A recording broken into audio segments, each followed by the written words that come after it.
నేను ఎవరితో గొడవ పడ్డానికి ఎవరి పేరు తీసుకొని ఎవరితో కొట్లాడాలి. నిజంగా మేము కొట్లాడాలనుకుంటే ఇంతమంది పిల్లల్ని వేసుకొని మేము నిజంగా కవాతు చేస్తే బోరుపట్లలో ఒక్కరిని కూడా మా పిల్లలు కావచ్చు మీ కోతులు లెక్కనే కనబడుతున్నాం కావచ్చు, కానీ ఈ కోతులే ఆ రోజు లంకను అంటూ పెట్టొచ్చినాయి. ఒక్కొక్కడు ఈ కోతులే ఆ రోజు సముద్రం దాటాలంటే వారధి కట్టిన ఇవే కోతులు. యాడుందిరా మీ బీజేపీ? 3వ ప్లేస్ వస్తుందో అన్నారు. యాడుంది కదా బీజేపీ? మెదక్ ఎంపీ వచ్చినాం. రేపు చెప్తాం, వచ్చే ఎన్నికలలో నిలబడి గీతకి చెప్పిపోతాం. నరసాపూర్ అసెంబ్లీ కూడా ఇదే జెండా ఎగురుతుంది. కేసులకు భయపెట్టాడు కాదు బీజేపీ వాళ్ళు.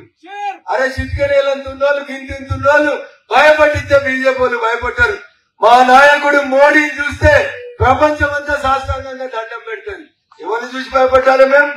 ఒక్క ముఖ్యమంత్రిని చూసి భయపడేటందుకు బీజేపీ వాళ్ళు ఉంచుతారా లేరు. మాకు 22 మంది ముఖ్యమంత్రులు ఉన్నారు ఈ దేశంలో. ఎంతమంది ఉన్నారు? 22 మంది ఉన్నారు. కాంగ్రెస్ కున్న దేశం మొత్తం 3 ఉన్నారు. ఎంతమంది? 3 ఉన్నారు. మనకున్నది ఎంతమంది? 22 మంది ఉన్నారు. అయినా మేము ఎవరిని ఒక మాట అన్న బాగున్నామని నమస్కారం పెడతాం. మీకు సంస్కారం ఉంటే తిరిగి నమస్కారం పెట్టుర్రి, లేకపోతే మీరు పెట్టకుండా మేము బాధపడం. కానీ మా కార్యకర్తల మీద, ఇక్కడ ఉన్నటువంటి యువకుల మీద ఫ్లెక్సీలు ఎందుకు ఫోటో వేసిండు? ఎల్లారెడ్డి పటేల మీ కొడుకు చెప్పు, రేపు కొలువు తీసేపిస్తాను బెదిరిస్తున్నారు. మీ జేజమ్మలు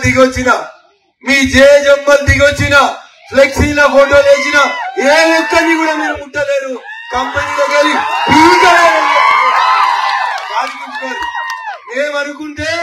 మేమనుకుంటే ఏదంటే చేయగలుగుతాం.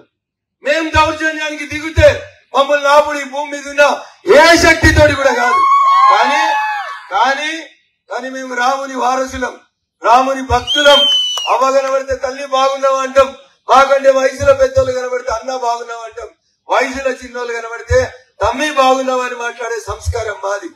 దాని అర్థం ఎవడన్నా మాకు చేత కాదు అనుకుంటే, రఘునందన్ ఏం చెప్తాడు అనుకుంటే, దుబ్బాకలు ఏం చేసి చూపెట్టిందో రేపు నరసాపూర్లో కూడా గదే చేసి చూపెడతా.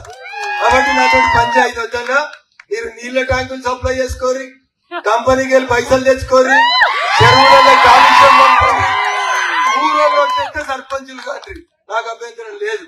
కానీ దయచేసి ఫ్లెక్సీలలో ఫోటో వేయొద్దు, అత్రూరులో బీజేపీ జెండా ఎగురేయొద్దు. బరాబర్ ఎగిరేస్తాం.